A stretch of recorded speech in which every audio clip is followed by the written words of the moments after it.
If you think you were at the top of the food chain, answer fast. What predator would hunt you down in 2 seconds? If you were defenseless? A lion? No, a shark? Wrong.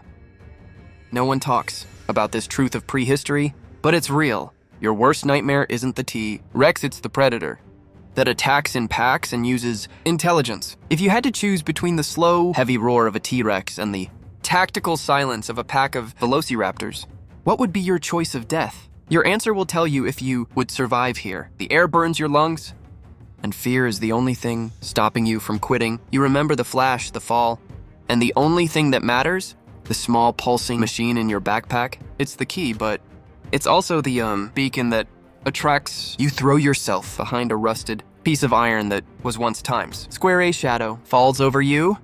It's fast. It doesn't come from the front, it comes from above.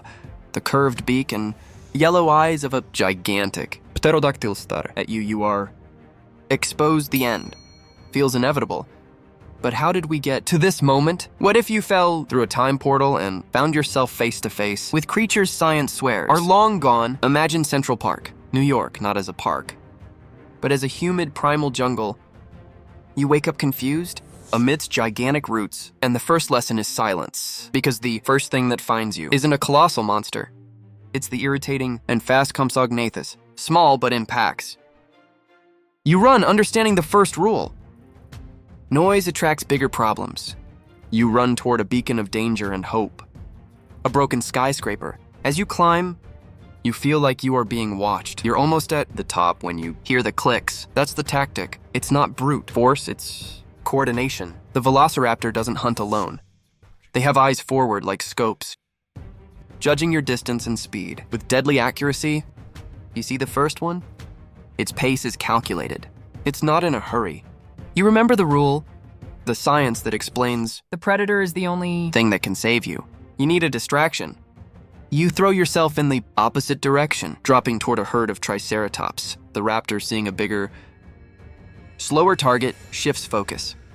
You escaped because the triceratops, with eyes on its sides, can't see what's directly in front of it, well, making it an easier target for a group attack. You used its visual weakness as your getaway. You find the portal machine. It's pulsing, emitting an electronic sound that attracts everything nearby. You activate the final terminal. Ping. The ground shakes. You know who it is. The Tyrannosaurus Rex. It is slow, but the power of its impact is devastating.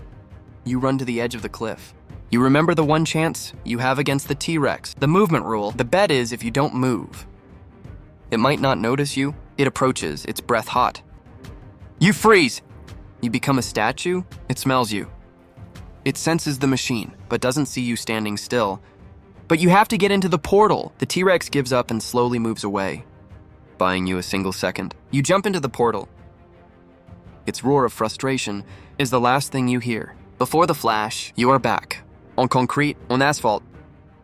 But with one certainty, the world that existed is still connected. You survived, just barely. What if it were you? Would you survive in this forest? What if you had to choose between facing the Velociraptor intelligence and speed or the Triceratops, the irritated tank? Comment below.